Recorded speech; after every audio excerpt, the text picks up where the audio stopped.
Welcome back to Let's Talk Real Estate. For those of you who are maybe tuning in for the first time to this program, my name is Kristen Jock with Compass. I am a real estate broker in New York City. And on this program, I typically talk about tips and educational formats pertaining to the real estate industry for buyers, for sellers, for landlords, for tenants. So on this week's episode, I plan on talking about two different items. The first one being the state of the market. What is going on in terms of real estate during this pandemic that we're experiencing. And there certainly is a lot going on. If New York City is the city that never sleeps, well, real estate is the industry that never sleeps. And secondly, I'm going to just relay some of the advice and information that I've been giving to my own personal buyers and sellers throughout this period of time. So let's get to it. First off, real estate agency is not deemed an essential business. So for this period of time where 100% of the workforce has been ordered to stay at home in New York State, we are also impacted by that in the brokerage community. So for the time being, we're not allowed to do any in-person showings or open houses. Also, we are seeing an impact in terms of the activity. So properties that are being put temporarily off the market or permanently off the market have gone up. There has been a pause in terms of new listings coming onto the market. Not entirely, but certainly much less than was even going back 7 days or 30 days past.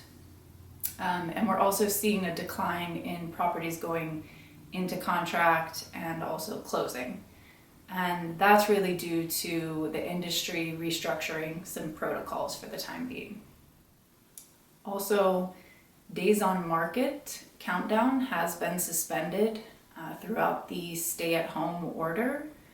And that would be the case on brokerage websites, the MLS, as well as on public real estate websites. Another important item is that I have been reaching out to multiple lenders in the industry, and they have confirmed back that there should not be any disruption in terms of processing new loans or loans already in progress. And although for the time being there has been a bit of a pause in terms of new listings, I do think that you can expect to see some new technologies coming and being used in terms of virtual open houses or virtual tours in the next few weeks for new listings coming to the market, or even listings that were already on the market that are now trying to adapt to the new regulations. And finally, in terms of protocol, drive-by appraisals and virtual closings are being allowed in order to get deals into contract and closed throughout this stay-at-home order. So now for the advice that I'm giving to my clients at this time, for sellers in particular, I think that it's important to identify what category you fall into, whether you need to sell or you want to sell. If you need to sell, then you want to make sure that you're positioning the property to be most successful. If you want to sell, this might be a time for reflection to think about whether delaying to see past this crisis, and if conditions approve, that you might have a better opportunity to sell in a shorter time period for more money, and without all of this craziness and hecticness. So in addition to identifying whether you need or want to sell, also identifying where in the process you are. So are you pre-market? In other words, you haven't actively listed your property yet for sale? Are you currently actively on the market? Do you have an accepted offer, or are you presently in contract?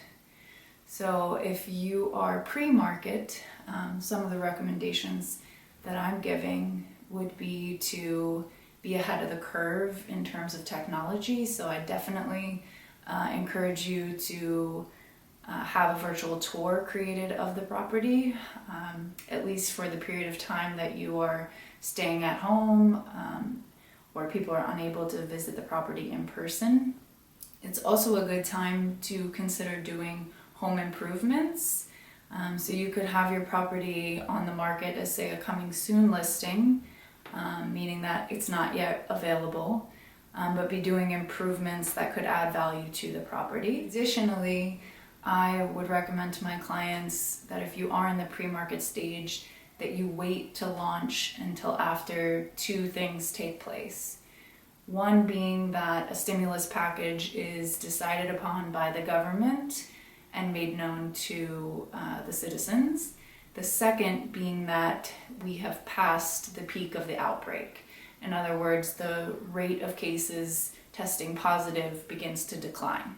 If you're presently active and on the market, I would encourage you to reposition your property in terms of the marketing. So creating a virtual tour for the property, as well as maybe consider some of the items that were feedback from buyers about the property that you could maybe incorporate and take this time and incorporate into the property, as well as any home improvements that you chose not to do before listing.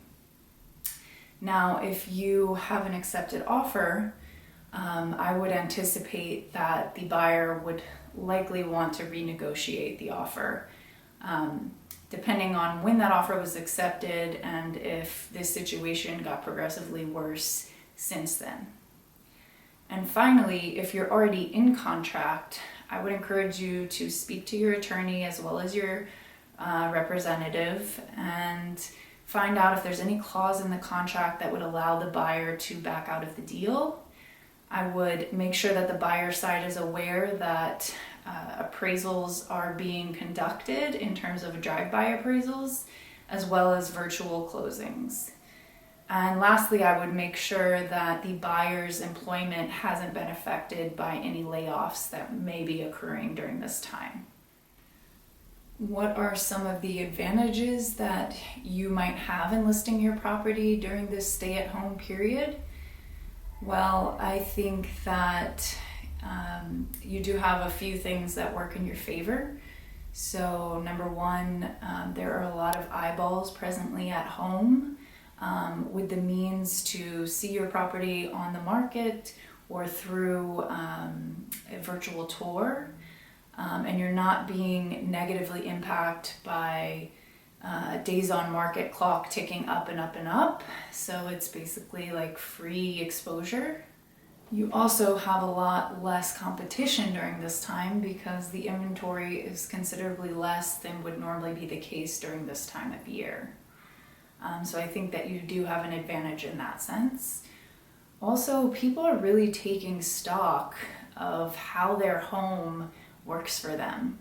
You know, they're spending a lot of time in it, and they're noticing the effects of maybe the fact that they've outgrown their space, or maybe that they just have way more space than they really need, and it's a lot to clean, to maintain, and also the cost of doing so is quite high, especially during a period of financial hardship.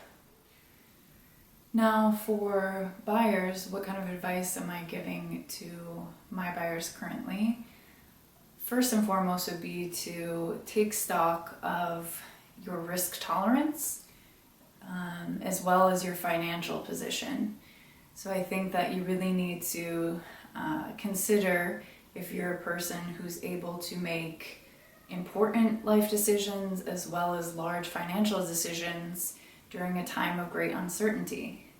And it's completely okay if the answer to that is no.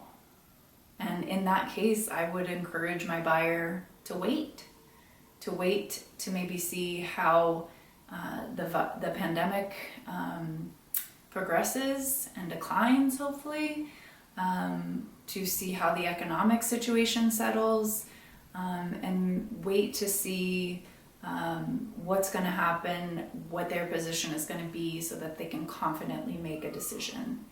And I think that the easiest way to take stock of that is by paying attention to what is your gut reaction. If somebody asks you during this time to make an important decision, and you feel as though you're someone who can make decisions during uncertainty and you have a strong stomach for it, then this could be a time of considerable opportunity. So one of the things that's being thrown around by financial advisors or heads of finance industry is this idea of a generational buying opportunity. And that's just in relation to a variety of assets, but real estate being one of them. Additionally, we have a period of historically low interest rates. And when the Fed decreased the baseline lending rate, the opposite actually occurred and interest rates jumped up for a period of time. That was mainly due to a bunch of refinancing applications, and the bank was inundated by them, and so they rose the interest rates temporarily until they could process that. So I do think that those interest rates will decline further. So this is an opportunity for you to borrow money at the cheapest means possible. Now, another thing to take note of is that declines in terms of prices are anticipated, as well as the expectation of a recession. But nobody knows to what extent or for how long that will take place. Furthermore, it's important to realize that the events taking place are due to an exogenous public health crisis. So not due to overvaluation or even a bubble. There's also been a lot of cash on the sidelines that investors have not been putting into the market, awaiting an event such as this. And due to that amount of cash on the sidelines, with the intention of investing it in a downturn, the bottom is likely to be shallower than, say, in 2008, which was actually due to a bubble and due to overvaluations. And finally, I'll just leave you with a quote that's being thrown around quite a bit as well from Warren Buffett, who has a proven track record of making very good investment decisions over the course of his career. And that is, cash and courage in a crisis is priceless. So if you do find yourself to be one of those buyers who has courage and has the financial standpoint to make an investment right now, it could pay off quite well for you. No matter who you are, I hope that this information is useful in making important decisions in a time of great uncertainty, and that you're able to navigate these waters successfully. Stay healthy, take care, and I will see you all next week.